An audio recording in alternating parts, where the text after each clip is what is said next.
all our Realtor family members out there. This is John McArdle. I am Chair of Government Relations Committee. We're sitting at the GMAR office, and today we're going to be talking private property rights with Rob Donovic. Rob, welcome to our little chit chat today. Thanks for having me. Pleasure having you. Absolutely. Thank you. Not only are you a Livonia City Council member, but you are a GMAR member. You are a Realtor. You were part of the Realtor family. Greatest sport out there. All right, great sport. I love it. You're the greater. We're going to talk a little bit today about private property rights. My passion, I'm sure your passion, our Realtor family here at GMAR, there isn't anything more important than private property. It is the fuel in our real estate industry. It's the American dream. Absolutely. Mm-hmm. And one of the pillars is private property rights. Sometimes we see those rights either attacked or quelled.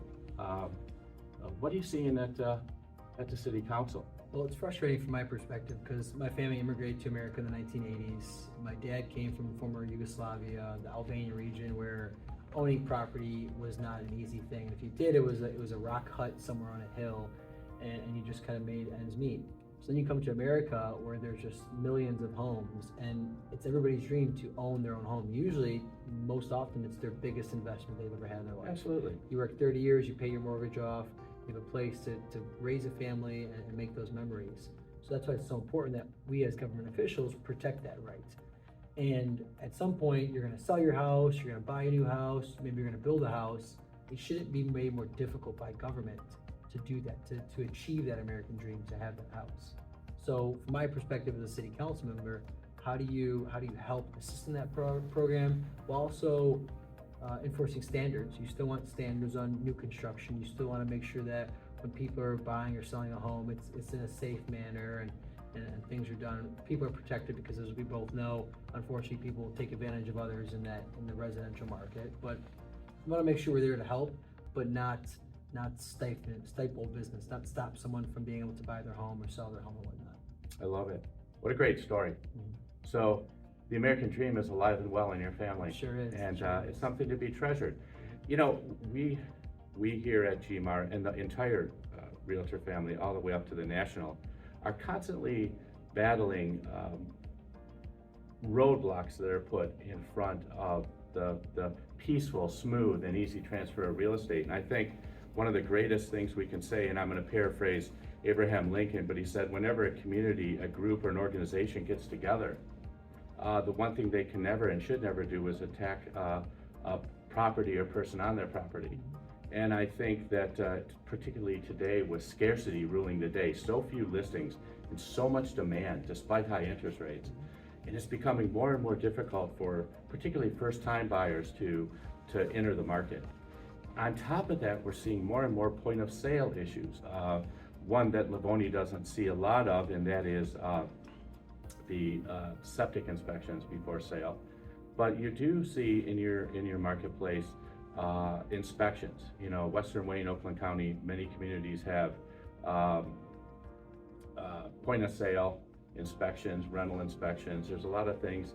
Another issue that we've been passionate about is protecting a delicate balance, but protecting the right for short-term rentals. Mm-hmm. And I know that's been a challenge in every city council, township, or all over especially the state. With the state now wanting to come in and pass different state laws to look at short-term rentals. There seems to be a lot of confusion from a local perspective of what we're going to do, because we're all sort of waiting to see what the state's going to do and if they're going to enforce those rules.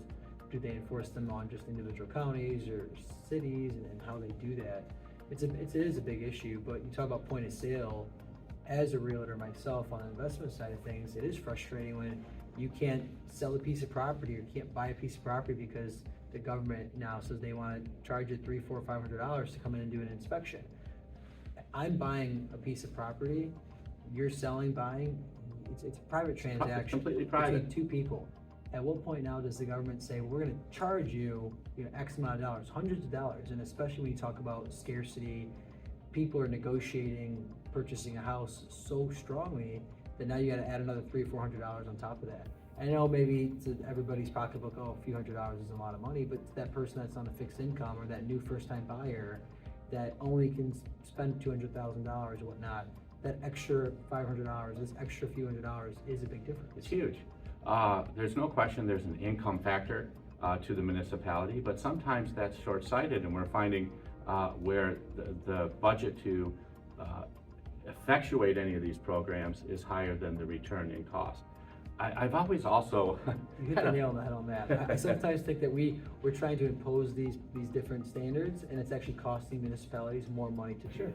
Right, More money, it's more more income. No, it's resources. not. Yeah, it's not. I mean, you know, $300-400 in the greater scheme of a city municipal budget. When you spend, for example, Livonia spends $100 million a year, and let's just say we sell 100 homes a year. You know, doing those different point of sale transactions, if anything, just causes more of a workload on top of an already very difficult workload for our city employees, especially in today's economic environment where you're having such a difficulty finding employees. It's just one more thing we're adding on to them that I don't think we're getting a return on our investment from the city side. We're not helping the resident, in my perspective. They hire a private transaction, they're hiring an inspector if they want to, or they're Sure. waiving that if they want to. Sure. You are the one taking on that risk as a buyer or seller, covered by a realtor, and just the legal system itself. I just don't think the government needs to be injecting themselves in that. No, I think it again is another hurdle. Of course, we tackle these every day as realtors in the marketplace. In many municipalities, we have to get city certification. And to that point, we hear the term health and safety for our community all the time. It's a very emotional lever when they push it. But being around here now for almost 35 years and being just passionate about this and fascinated about it, as you are, I mean, we can tell. Is it really fair? Because in any given municipality, less than 5% of their residents move for any reason any given year. And they are the only ones that bear the burden of these inspections.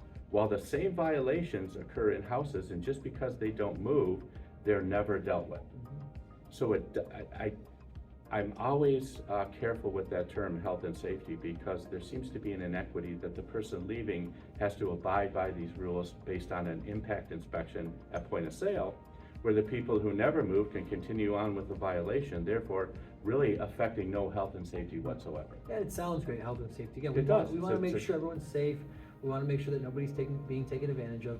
But that's why you have professional salespeople to help protect their individual clients. That's why you have just the different state laws that are already in place.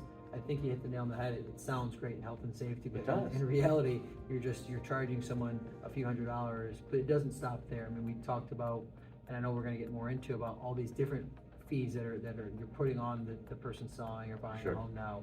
And again, when we talk about the cost of living today, each one of those fees is continuing to add up in a world and environment where everything is getting more expensive already. Of course. We, the government, shouldn't be making that more difficult.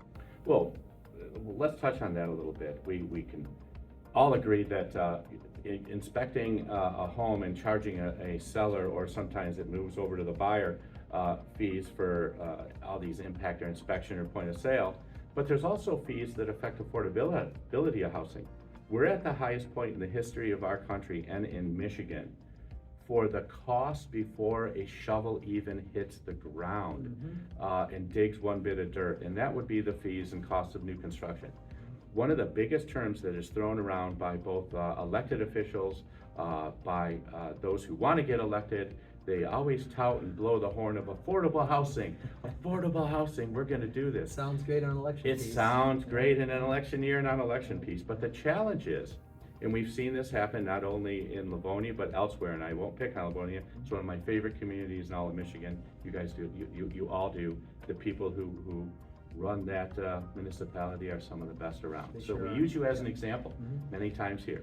But one of the things that I'd like to point out is, how can we continue to talk about affordable housing when a program or an idea comes in for affordable housing in the front door of the municipality? And because of the need of valuation, if you will, by the time this project comes out the back door, it's neither affordable, it's neither viable, and it ends up, we're going to try to get a rental unit that charges between $1,700 and $1,800 for a 2-bedroom. To try to get the people who work in our communities to be able to live in our communities. This is something we hear over and over. By the time this project comes out the back door in many municipalities, now we're at 23 to 2,500. The valuation is greater, so the tax base is greater for that municipality. But I often wonder, just personally, if we could do better at getting that affordability there. And it's not all on the locals. This shovel in the ground where a lot right now can have a $50,000 cost before one shovel hits the And I ground. would argue that number's small, that It is. That's getting $50,000 number. I mean, bigger. Yeah, it's getting bigger. I mean, it's what I find frustrating from a government perspective, again, is that we say these great things during an election year. We say these great things that we know are gonna get traction on in different media outlets, but then there's some sort of disconnect. By the time it comes out the back door of the municipal building, it's now extremely more expensive than it was when we first talked about it, especially in an environment, in a real estate market where things are already so expensive. Evaluations of land, for example, are already through the roof. I mean, 10 years ago, you can get that same piece of land for $200,000 cheaper, but today it's $200,000 more expensive. So you're already negotiating in a very inflated market as it is. But the Agreed. government shouldn't be coming in after the fact and padding on a bunch more fees. And there are so many different impact fees, and I love that. I just heard that today from you. It really hits the nail on the head. Impact fees. You're impacting a development 100%. and of course every developer, every business person in real estate wants to make money. Otherwise, you put all the investment in the risk and you get the whole project completed. So you deserve to be, compensated in a free market capitalistic economy. But the government shouldn't be coming in, and I don't want to say penalizing you, but making it more difficult, making it that much more expensive. So maybe that $400,000 house that could have sold for $385 is now going to be $405, $410, and that is a big Or difference. worse. Yeah. And we talked earlier, speaking of the impact fees, tap-in fees. We have these developments that are all on budget, and then all of a sudden, municipality says, well, and when you want to tap in everything else you've done, Mr. or Mrs. Developer, you now have to pay, $75,000, $100,000 for a single tap-in. And when you ask why, they're like, well, what do you mean why? Because we said so. Because we said so, and you Right. can't argue. You can't argue because your project is being put on hold. That is an impact, and that impact, I can tell you, and it's long as the day, those fees are passed on to the consumer at the end of the day. Because the developer has to have a margin so that they can continue to do work. And even as affordability is starting to level off and we're starting to get more workers on site, where the availability, product costs are leveling off, not low by any means, but leveling off.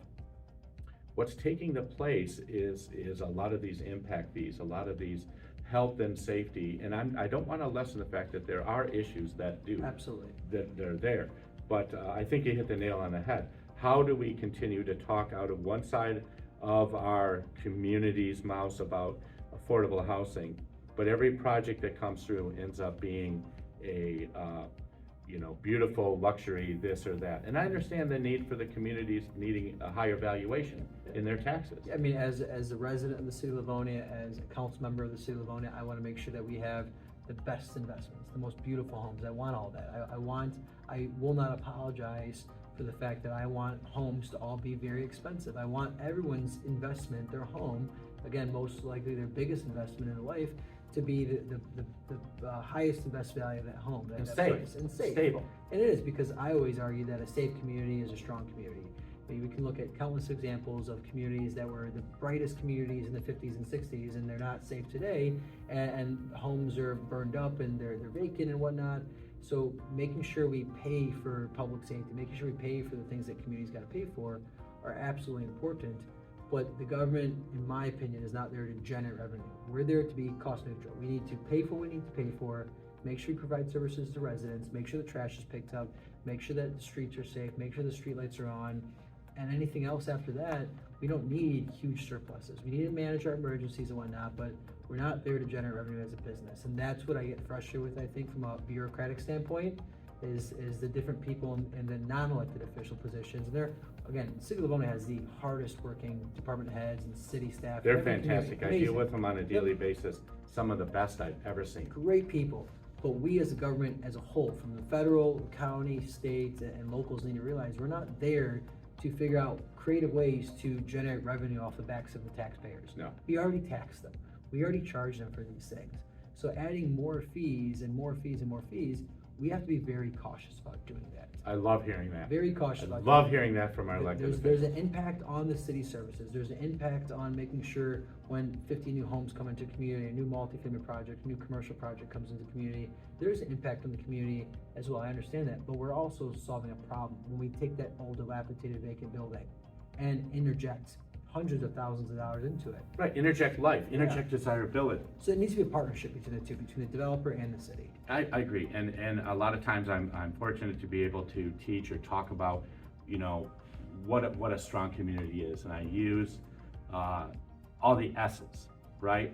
And that is safety, that is schools, that is shopping and availability, and it's the ability to socialize. And within that socialization, I'm talking both civic, religious, nonprofit, all of everybody, completely inclusive, but the ability to interact. Absolutely. Those S's are at the essence of what makes a great community. And I think you hit the nail on the head. There's a role for government, but one of it is not to find ways to burden the taxpayer and the property owner in living there or in transferring property. Because it's already so difficult to live in today's environment, today's economy. Everything is so expensive. And the last thing government should be doing is figure out another way to make that even more difficult. Sure, no meeting at city government should be sitting there saying, how can we make it less likely or harder to transfer a property, and how can we make it harder to stay here and live in this community? So I'm glad you're there. Rob, you are a blessing to your community and a blessing here at GMAR. We appreciate you very much. Thank you for stopping by and talking to us. Thank you very much.